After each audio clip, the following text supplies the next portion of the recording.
وجعلنا سراجا وهاجا وأنزلنا من المعصرات ماء ثجاجا لنخرج به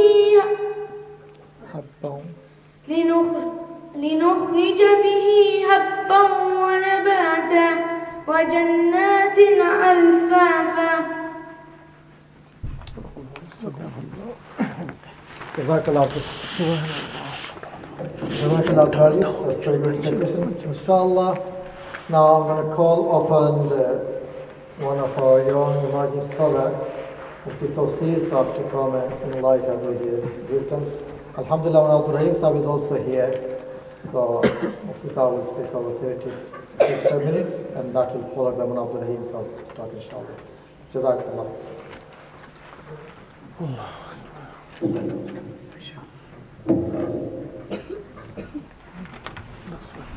Bismillah ar-Rahman ar-Rahim. Alhamdulillah Rabbil Alameen. Wassalatu wassalamu ala sayyidil ashrafil anbiya'i wal mursaleen Sayyidina Muhammad wa ala alihi wa ashabihi ajma'een. Amma ba'd. Fa'udhu billahi minash shaitanir rajim. Bismillahir Rahmanir Rahim. The topic which I'm going to be discussing is the topic regarding the halal and the haram of social media. Those things which are considered to be halal, lawful and permissible, those things which are considered to be unlawful, haram and impermissible, when it comes to using social media, whether it's your Facebook, whether it's your Twitter, whether it's MySpace, Bebo or Zoopla, which things are considered to be lawful and which things are considered to be unlawful. Now, to a certain extent, the answer to this particular question can be found in a very famous hadith, which can be found in Sahih al-Bukhari and Sahih Muslim, narrated by the very famous companion Hazrat Nu'man bin Bashir radiyallahu ta'ala anhu. And this companion, he narrates from Rasulullah sallallahu alaihi wasallam that Rasulullah sallallahu alaihi wasallam said, "Innal halala bayyinun," that indeed halal, lawful things are clear. In other words, the boundaries of hillat, the extent of those things which are considered to be lawful, that is bayyinun, i.e. that is clear. Wa innal harama bayyinun, and similarly those things which are unlawful, those things which are impermissible, bayyinun, that is also clear, and that is also explained by Allah subhanahu wa ta'ala. And then the hadith goes on to explain that between halal and haram, there are what we call doubtful things. And then Rasulullah sallallahu alaihi wasallam goes on to explain that those things which are doubtful, if somebody was to save himself from that, he has indeed saved his honor and he has saved his religion. And then he goes on to say that the person who falls into doubtful things, then that person has fallen into haram and unlawful things. Now what we can understand from this hadith here is things which are lawful offline, things which are considered to be lawful out of cyberspace, will be considered lawful and halal online and on social media. And those things which are considered to be unlawful and haram, that will also be considered unlawful and haram in cyber media, in social media. And it's mentioned in another hadith that Rasulullah sallallahu alaihi wasallam has said that every pact or agreement is valid, is accepted, as long as you do not make the lawful into unlawful or the unlawful into lawful. So what I mean by that is, Rasulullah sallallahu alaihi wasallam has said, the Sharia, the Deen has said that looking at unlawful women is unlawful and haram. Flirting and chatting to unlawful women, that is unlawful and haram. So the same way it is unlawful and haram offline, out of cyberspace, it will be also unlawful and haram when you are using social media. Just because it's unlawful offline, it doesn't mean that, oh, because it's Facebook, it becomes lawful. No. The same way looking at unlawful women is haram outside of social media. Similarly, looking at unlawful women pictures on Facebook and the other social media will be haram and unlawful as well. The same way flirting and texting and communicating with unlawful women outside is unlawful and haram. The same rule will also apply when it is online and when it is on social media. So remember, things which are lawful outside will be lawful when you are using social media. Things which are unlawful will become unlawful. There's no one rule for this and one rule for that. It doesn't mean that, okay, flirting and these kind of things and looking at unlawful women is haram outside, but when it comes to Twitter, when it comes to Facebook, it's lawful. No, the rule will be exactly the same. Now moving along with the topic, a similar comparison which comes to my head, but again I must stress that it's not an exact comparison or a direct comparison, just like in certain things, is the example Allah subhanahu wa ta'ala gave of alcohol. In the Holy Quran, where Allah subhanahu wa ta'ala says, وَإِثْمُهُمَا أَكْبَرُ مِن نَفْعِهِمَا, which means that certain traits of alcohol is good, but its disadvantages are more than its advantages or more than its benefits. So let's take an example of wine and alcohol. When somebody drinks it, he feels warm, which is quite good, especially in the current climate which we are experiencing. Similarly, when you drink alcohol, you feel strong.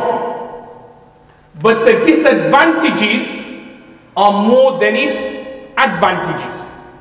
So what I mean by that, in a recent health study, it mentioned that 70% of all throat cancer sufferers, 70% is because of alcohol. And not only that, it's also mentioned that when somebody drinks alcohol, he loses what we call the sensitive cells in his brain. And what does that mean? If because of the sensitive cells which we have in our brains, we stay away from haram.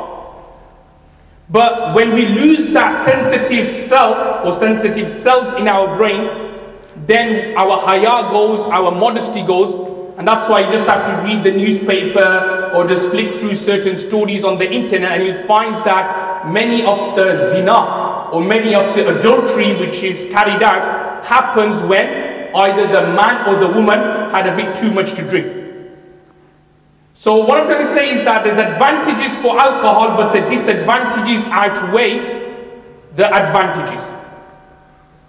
Now to a certain extent, Facebook, there are some, alhamdulillah, some benefits of Facebook. For example, it could be used as a tool to give da'wah. It's a very good tool, in particular when it comes to non-Muslims, to explain to them about deen, to explain to them about Islam, any kind of objections, any kind of misconceptions they have, then you could answer it via Facebook. Not only that, you can use Facebook to defend the honor and the greatness of Rasulullah sallallahu alaihi wasallam from false accusations.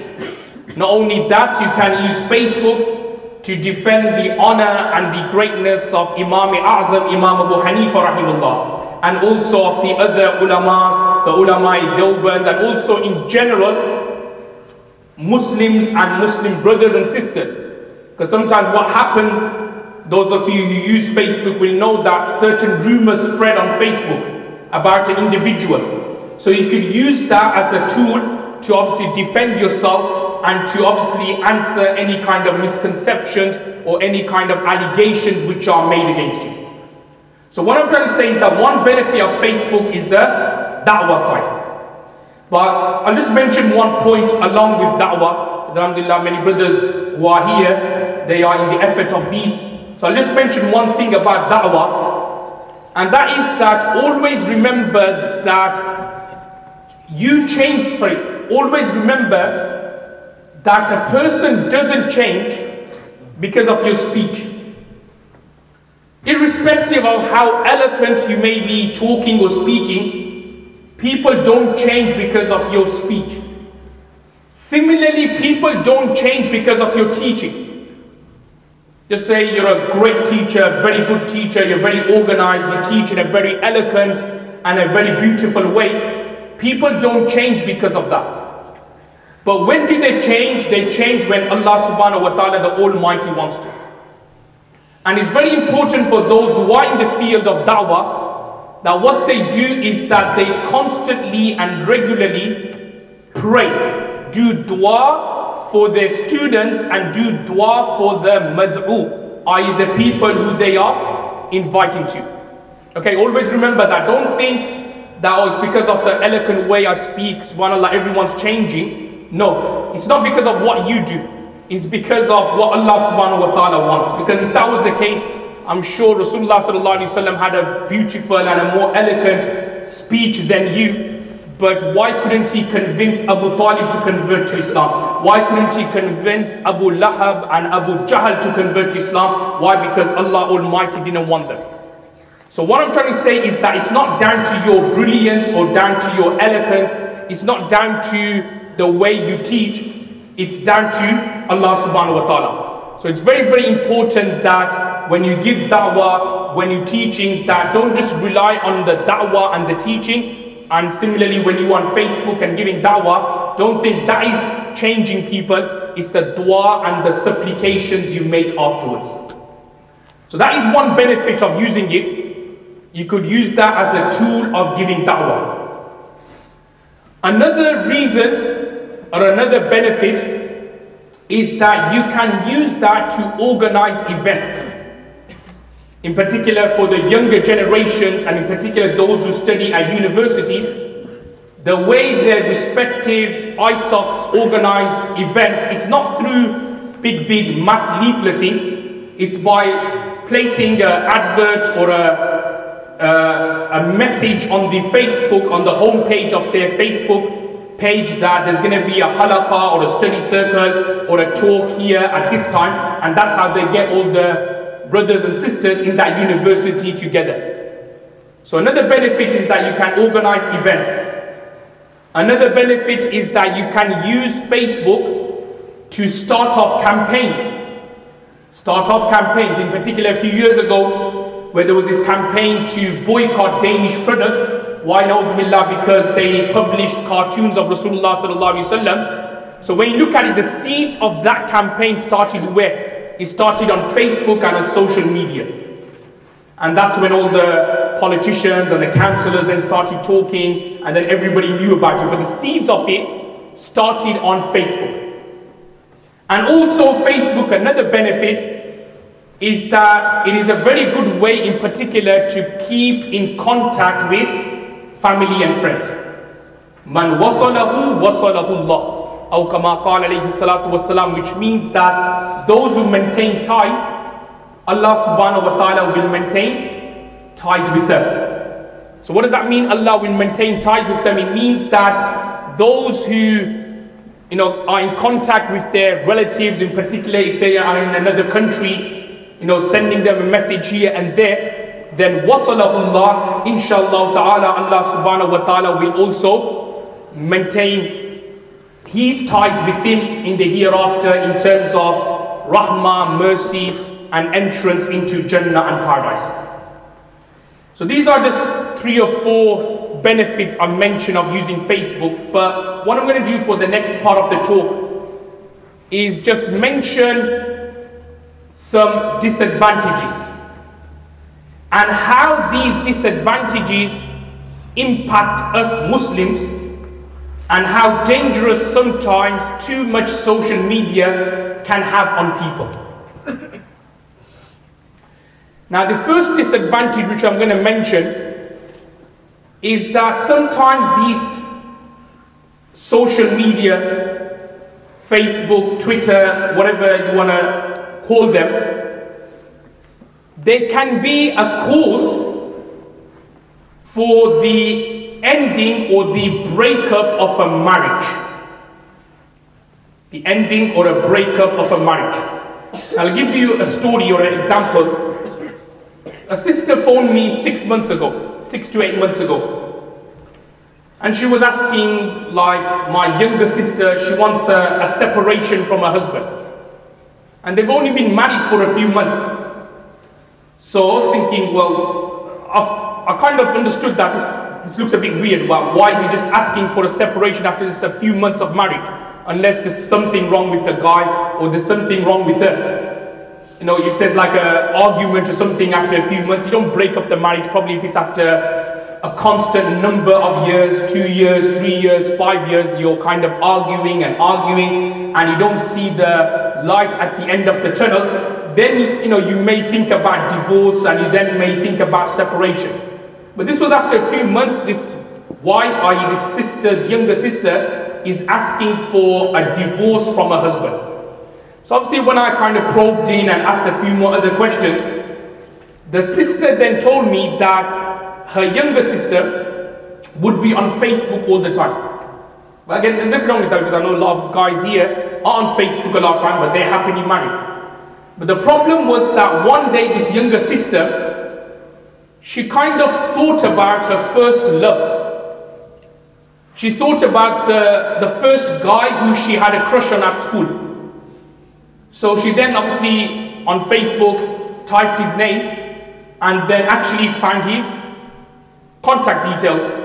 So then what happened was that they got in contact, started emailing. Obviously she was a bit more older. When she was a young, it was just like a crush. And obviously when you have a crush on someone when you're young, you're a bit embarrassed to say to that person because you don't know what's the consequences going to be. But obviously she was a bit older now. So she then obviously emailed or kept on being in contact with this person, obviously let her feelings know that how she felt about him, all those years ago. And surprise, surprise, the guy also had the same feeling as well for her. And the next thing you know, after a few messages, after a few dates, after a few kind of phone calls, they kind of separated, they kind of split up. Like obviously, they just went and she now wanted a separation from her husband. So look, all this was happening while she was married. And that's why it's mentioned, I got the name here, that the National Center for Social and Criminal Research in Egypt. So they once did a study and they found that 1 in 5 divorce cases, the cause is got to do with Facebook. Like 1 in 5 cases which ends up in a divorce or a separation, the cause for that is Facebook. Either Facebook in terms of the husband meeting someone on Facebook, or the husband finding his first love on Facebook, or whether the wife meeting another man on Facebook, or whether the wife finding her first love on Facebook, or just generally just using Facebook 24/7, which had a strain on the marriage. 1 in 5 cases of divorce is got to do with Facebook. Either direct link with Facebook or indirectly, it's got to do with Facebook. And remember, do you know when there's a breakup of a marriage? Sometimes I deal with breakup of marriages through the Darul Ifta. It's not not to sound blunt, it's not the husband or the wife who I feel sorry for, it's just the children. Because sometimes you hear cases where they're divorcing because of Facebook or other reasons, and then there are children involved. And as all of us know that children who grow from a broken family, i.e. where the father's not there, then they tend to be the most wildest kids to look after and to discipline. Even like when you speak to teachers in makatibs and madrasas and so on, they'll tell you that the kids who are just basically from a single parent family, they're very difficult to look after. Illa mashallah, obviously, besides a few. But generally speaking, they're very difficult to handle. Why? Because they don't have no discipline at home. And you'll then realize that it is these kids who then will grow up and they will spend their time in, or spend a life in, crimes. In murders, in stealing, in looting. It'll be these guys here who were brought up from a single family, from a broken family. They're the ones who are more likely, they will have a tendency to lead a life of crime and sin. So where did it all start off from? It started off from the father or the mother spending a bit too much extra time on Facebook and getting in contact with people who they should not be in contact with. Now in general, as all of you know, that being in contact with an unlawful woman is considered to be a grave sin. In particular, where there's no need for you to be in contact with her. Fair enough, sometimes you may need to email a woman, a sister, for work-related issues, for other kind of issues, that's okay. But where there's no need for you to be in contact, then that is always prone to end up in something bad or end up in something dangerous. Now again, there'll be some brothers here who will say, well, I'm married, I've got children, I'm on Facebook, nothing's happened to me. What I'll tell these brothers is that never ever underestimate the deception of shaitan. Never ever underestimate it. Because the way shaitan works is that he will make you contact a woman and he'll put it into your mind that you're actually doing something good. So there are some brothers, they'll be contacting, they'll be emailing, they're sending messages to a woman, and shaitan will put it into their mind that, oh brother, you're doing da'wah work here. You know, you're giving her da'wah. So then that person thinks, oh yeah, I'm giving da'wah, and he thinks, so I'm getting reward for this. So he'll constantly email, he'll constantly be sending a message, whether it's about hadith, whether it's about Quran, whether it's about Islam or deen in general. And then the next thing you know that they've been in contact, obviously, first and foremost, it was like Islamic related talk. Thereafterwards, it then went on to a non-Islamic talk. In other words, then they started talking about habits and customs and certain things which they like, which he likes, which she likes. And thereafterwards, it leads to, you know, exchanging of numbers. Thereafterwards, it leads to dating. And then the next thing you know, it leads to zina and it leads to adultery. So never ever think that you are saved from shaitan. Never ever think that. That's why Rasulullah sallallahu alaihi wasallam would always make this dua, very famous dua. Thabbit Allahumma, O Allah, thabbit qulubana ala dinik. O Allah, keep my heart firm on your deen. Now why did Rasulullah sallallahu alaihi wasallam make that dua all the time for? Is because hearts, as mentioned in the hadith, it's between the fingers of Allah subhanahu wa ta'ala. What does that mean, between the fingers? In other words, that with a slight movement, that's it, everything's changed. Slight movement it takes. So in other words, it only needs Allah subhanahu wa ta'ala's order and command for you, who you think may be like you're obedient, for you to turn into disobedient. Like you think you're Muslim and you are practicing, but it just needs Allah subhanahu wa ta'ala's order and command, and what will happen? You will turn into a non-Muslim. So what I'm trying to say is that never ever underestimate shaitan's deception, and also Allah subhanahu wa ta'ala's qudrat and power as well. Don't think that, oh subhanallah, I'm on the straight path, there's nothing happening to me, I've got a beard, I wear a jubbah, I have an imamah and a turban on, I'm on Facebook, nothing's happened. This is all deception from shaitan, and if Allah subhanahu wa ta'ala wants to, He can easily change. Obviously, He can break up your marriage, He can do so many things which you thought you were protected from, but that can happen. Why? Because it is the ultimate power of Allah subhanahu wa ta'ala to do such a thing. So the first, going back to the first point again, the first disadvantage of using social media is, number one, it can lead towards breakup of marriage. It can lead towards, say, being in contact with unlawful women. Number two, a second disadvantage of using social media, and personally I think this is the main one in a way, is that it's a total waste of time. Diya'ul waqt. You actually waste time. Those who are on Facebook will know that when you are on Facebook, just hours and minutes and seconds just go like this, click of a finger. It's gone. You don't realize, but half an hour's gone. By the time you log on, it's like 45 minutes, 30 minutes already gone. So another problem is that it wastes so much time. There's a very beautiful hadith of Rasulullah sallallahu alaihi wasallam who has said that there are two blessings, two ni'mats, which many of us are at loss with. In other words, that there are two blessings which many of us don't value.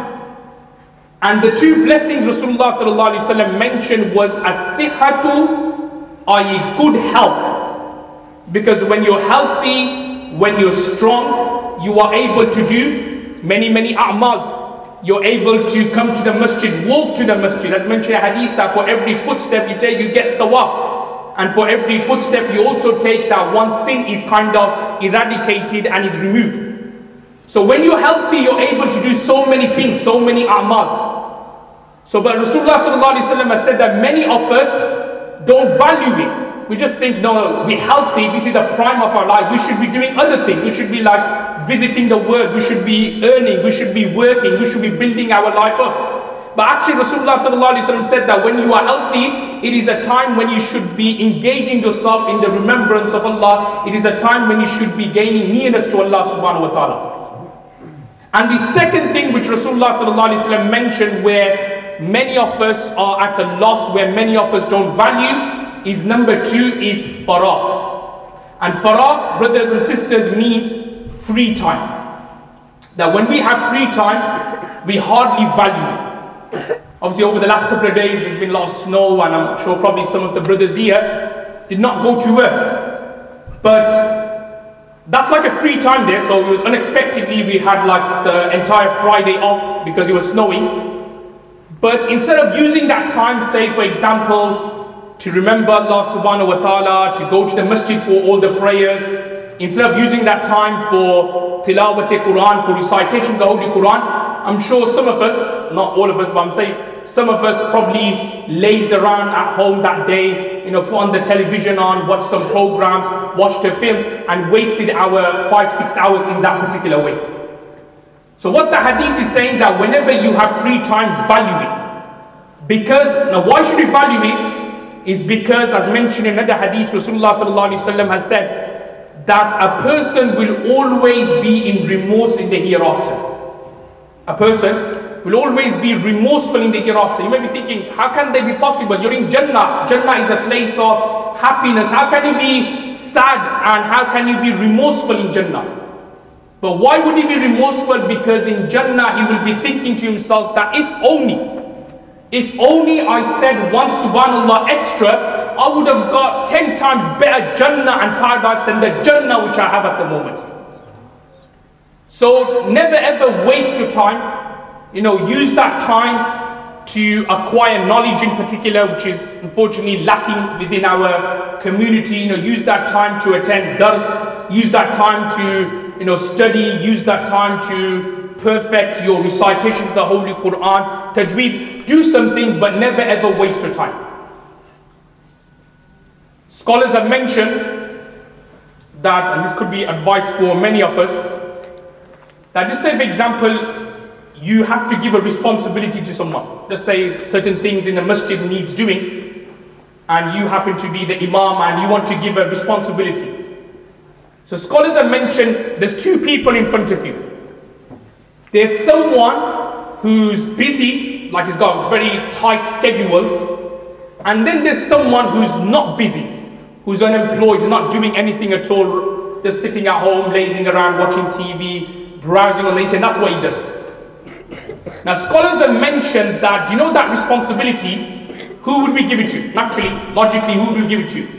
We'll give it to that guy who's not busy, isn't he? But actually, scholars have mentioned that no, give it to that guy who's busy.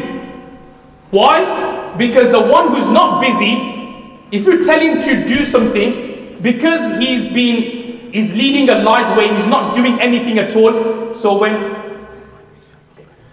because he's not doing anything at all, when you tell him to do something, he gets stuck, or like, what do I do? How can I do something?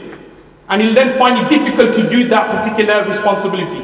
Whereas someone who's busy and is very, very good with time, you tell him to do something, another extra responsibility, he'll be able to deliver that for you. So what I'm trying to say is that always keep yourself busy, schedule, something about schedule and time, which we think that to be a non-Muslim thing, but actually it's a teaching of Rasulullah sallallahu alaihi wasallam. Strict schedule is actually a teaching of Rasulullah sallallahu alaihi wasallam. And a good example I'll give is of the way Rasulullah sallallahu alaihi wasallam would pray his tahajjud, his qiyamul layl, his tahajjud, the way Rasulullah sallallahu alaihi wasallam would pray. So in the hadith is mentioned that Rasulullah sallallahu alaihi wasallam would sleep for half the night. Then Rasulullah sallallahu alaihi wasallam would then get up and do tahajjud for the next third. And then in the last 6, Rasulullah sallallahu alaihi wasallam would go to sleep. So from there the scholars have mentioned that the way Rasulullah sallallahu alaihi wasallam schedules his night, first half for sleep, then the middle third for tahajjud, and then the last 6 for sleep again. The way Rasulullah sallallahu alaihi wasallam did that in itself is indicating the importance of schedule and timing.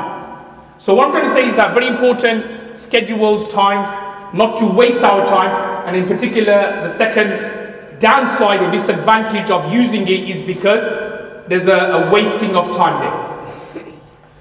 And also there's other reasons, well obviously we don't have the time to go into or delve into them, but these are the 2 which I've mentioned.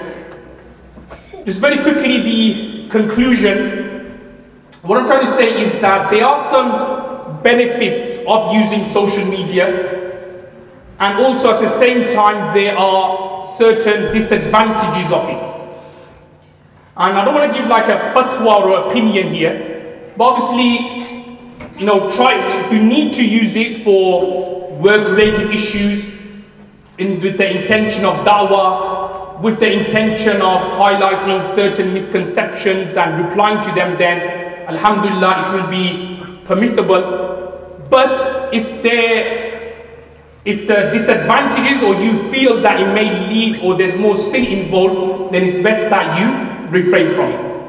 Inshallah, I'll leave it there at this moment in time. Obviously we have our respected Ustad, our Sheikh, who's going to inshallah come and deliver the next talk. May Allah give us the tawfiq to act on what has been said. Wa akhiru da'wana alhamdulillahi rabbil alamin.